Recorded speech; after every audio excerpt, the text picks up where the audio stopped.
Hello friends, welcome back to my channel Learn Knowledge. So today we'll continue our physics chapter 1 motion from Lakshmi Singh.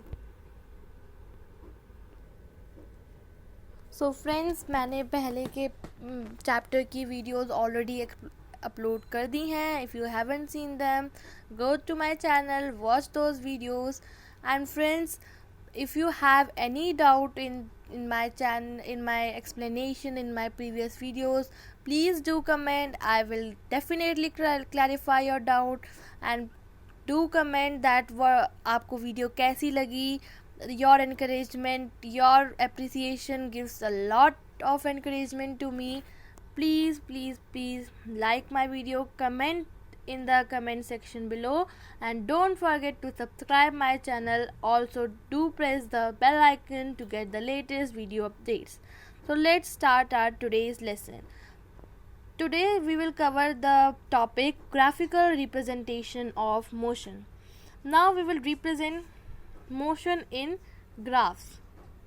Okay, so I am explaining you from the notes which I have made, because it will make you more clear, and they are easy to understand rather compared to this Lakshmi Singh.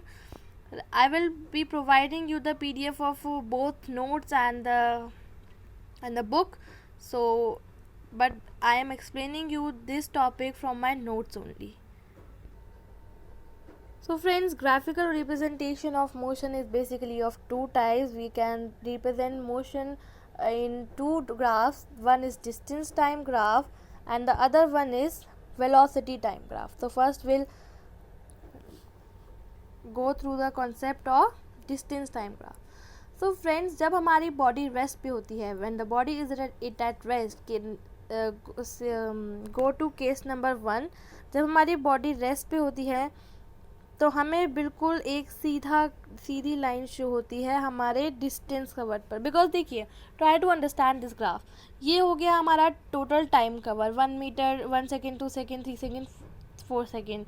And ये हो गया हमारा distance. ये ऐसे लिखा हुआ है ना, the distance.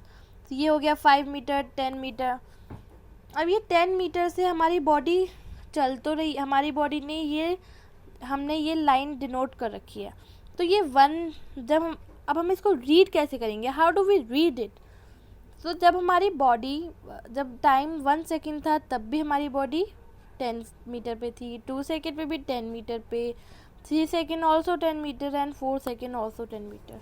So it clearly denotes us that the time is continuously changing, but the distance covered is not changing. Hence the graph is telling us, the graph is specifying us that the body is at rest. It is not showing any motion. Now let's move to case number 2. Case number 2 is used to denote when the body is at uniform motion. अब देखिए, आपकी body, जैसे ये dot, आपकी body यहाँ पर थी 1 metre पर, 1 सेकेंड पर थी टाइम 1 मीटर, ठीक है. ये थी आपकी, यहाँ पे थी 2 मीटर पर, ठीक है. और यहाँ पे थे आपके 2 सेकेंड. यहाँ पे ऐसे ही सेम 3 मीटर, ठीक है. और यहाँ पे थे आपके 3 second. So it denotes us that the body, the straight line denotes the uniform motion of the body. ये हमें साफ साफ बता रही है, it clarifies us that the body is in uniform motion. And what is the graph when the body shows non-uniform motion?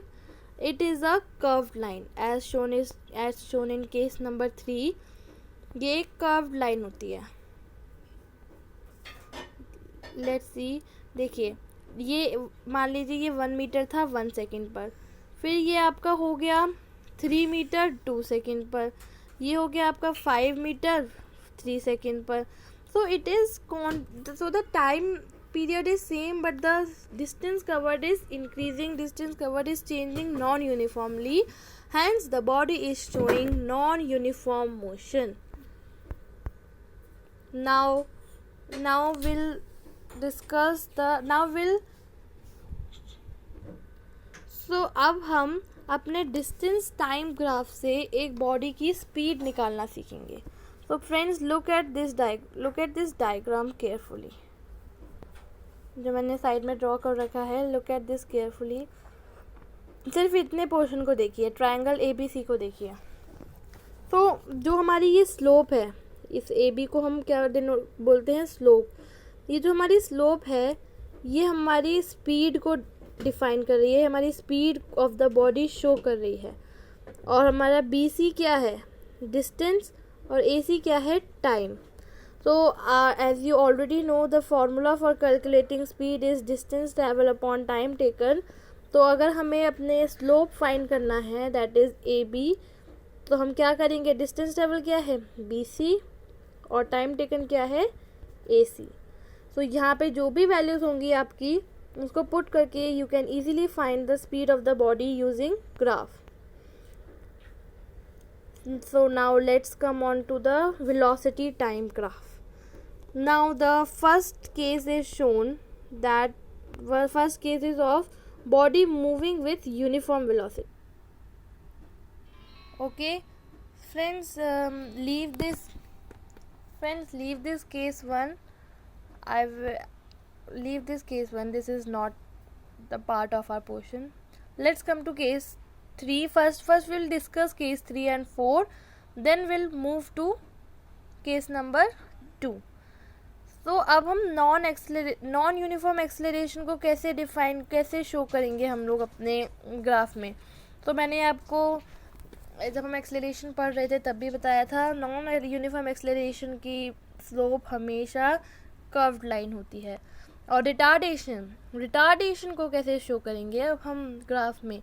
So it is as follows, एक body यहाँ पर थी, 10 मीटर पर सेकेंड पर भी थी, और उसकी जो वेलोसिटी है वो कॉन्टीन्यूसली डिक्रीज हो रही है। वो कॉन्टीन्यूसली जब नीचे जाती है तो it is said having uniform retardation. Okay friends, now हमने स्पीड डिस्टेंस टाइम ग्राफ से स्पीड निकालना सीखा था। Now will learn how to calculate acceleration with the help of velocity time graph. So friends, ये हम लोग ऐसे शो कर सकते हैं। स्लोप AB हमारा क्या डिनोट कर रहा है, एक्सेलरेशन को। ये हमारा स्लोप AB हमारा एक्सेलरेशन को डिनोट कर रहा है। और V slope AB is equals to BC upon AC। ये भी वैसे ही फाइंड आउट होगा, V माइनस U। अब इसमें फाइनल वेलोसिटी क्या हो गई हमारा, V ये हो गया, U ये हो गया। इनिशियल वेलोसिटी यहाँ तक थी, फाइनल वेलोसिटी यहाँ तक थी। इन दोनों को सब्ट्रैक्ट करेंगे और T2 माइनस T1 करेंगे, टोटल टाइम आ जाएगा। And then it is the formula of acceleration. तो ये हो गया हमारा graphical representation of motion. And friends, ये एक केस 5 और है, जब हमारी बॉडी पहले हमने यूनिफॉर्म रिटार्डेशन पढ़ा था। And what if your body shows non uniform retardation, then it is a curved line, और वो भी हमारे डाउनवर्ड डायरेक्शन में कर्व्ड लाइन होगी। ये देखिए as shown in this figure. So friends, now we can clearly note that velocity time graph can give you information about acceleration of the body, जो हमें slope से निकालते हैं, और distance travel by body in given time, ठीक है, area under VT graph। Okay, now we come to the topic of equations of motion। तो friends, अब हमने जैसे हमारे मैथ्स में कितने सारे इक्वेशंस होते हैं, इक्वेशन का पूरा चैप्टर होता है, बट यहाँ पे चैप्टर नहीं है, यहाँ पे only we have to memorise these 3 equations. So you have to memorise these 3 equations.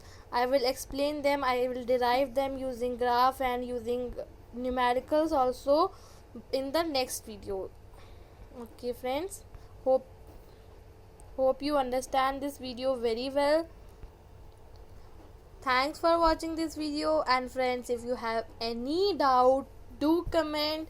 I will definitely solve your doubt. Thank you very much.